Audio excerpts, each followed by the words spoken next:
अस्सलाम वालेकुम दोस्तों, क्या हाल चाल है। अच्छा, मैं निकाह या ਹੁੰਦਾ ਸੀ ਜਦੋਂ ਦਾ ਮੈਂ ਸੋਚ ਰਿਹਾ ਵੀਜ਼ਾ ਅਪਲਾਈ ਕਰਾਂਗੇ, ਅਮਰੀਕਾ ਆਵਾਂਗੇ। ਅੱਛਾ, ਫਿਰ ਕੀ ਹੋਇਆ?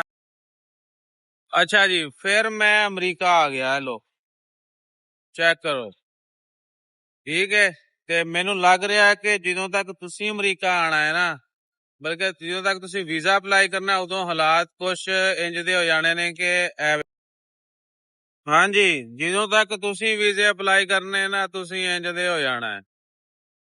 ਕੋਈ ਹਾਲ ਨਹੀਂ, ਟਾਈਮ ਦੇ ਨਾਲ ਵੀਜ਼ੇ ਸ਼ੀਜ਼ੇ ਅਪਲਾਈ ਕਰ ਲਓ, ਠੀਕ ਹੈ। ਈਸਾ ਭਾਈ, ਤੁਹਾਨੂੰ ਪਤਾ ਹੈ ਮੈਨੂੰ ਦੁਨੀਆ ਨੇ ਇੰਨਾ ਤੰਗ ਕੀਤਾ, ਤੁਹਾਡਾ ਵੀਜ਼ਾ ਕਿੱਥੇ, ਤੁਸੀਂ ਗਏ ਹੋ ਨਹੀਂ ਗਏ। ਮੈਂ ਦੱਸਿਆ ਸੀ ਆਪ ਪਹਿਲੇ ਕੰਮ ਕਰੀਦਾ, ਰਸਤੇ ਤੋਂ ਲੰਘੀਦਾ, ਫਿਰ ਅਗਲੇ ਬੰਦੇ ਨੂੰ ਦੱਸੀਦਾ, ਠੀਕ ਹੈ।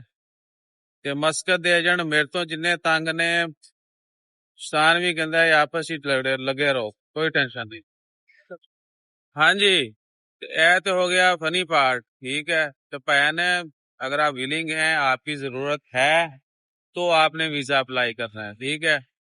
और दूसरा, लोग ये भी कहते थे भाई तुसी बाहर खड़े को वीडियो नहीं पाते, इंज नहीं करते, उंज नहीं करते।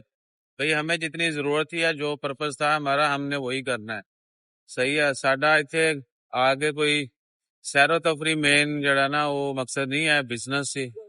और दो चार जगह ते असी जड़ा ना मामला चेक कर रहे हैं, बाकी कुछ रहंदे ने, ठीक है।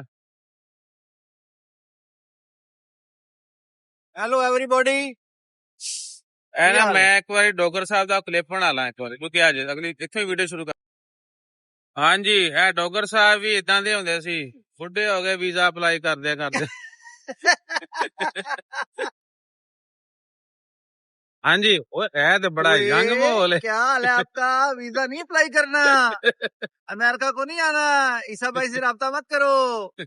डोगर साहब भी इतना दे जिन्होंने वीजे अप्लाई कर रहे हैं, ठीक है। अब तेरी है। हाँ जी, सो भाई आप अपनी जरूरत, अपना शौक सबको मद्देनजर रखते हुए जो ना आपने अप्लाई करना है। और साडी हेल्प की जरूरत होगी या सानू मिलना होगा, ठीक है।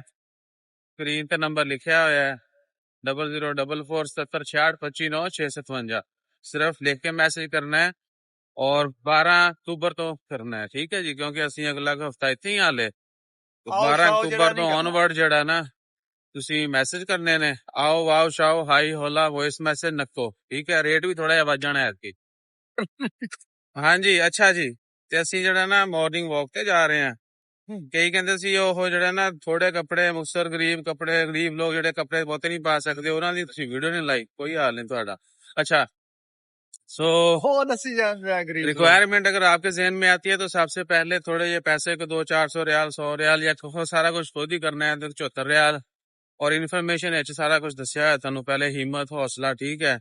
एजुकेशन बैकग्राउंड, थाड़ा वर्क हिस्ट्री, कौन किथे की कर दे हो, किदों तो कर रहे हो, किथे जाना है, क्यों जाना है, स्टडी बैकग्राउंड, सोशल मीडिया, बीवी बच्चे, बस दैट्स इट, और कोई शय कोई नहीं।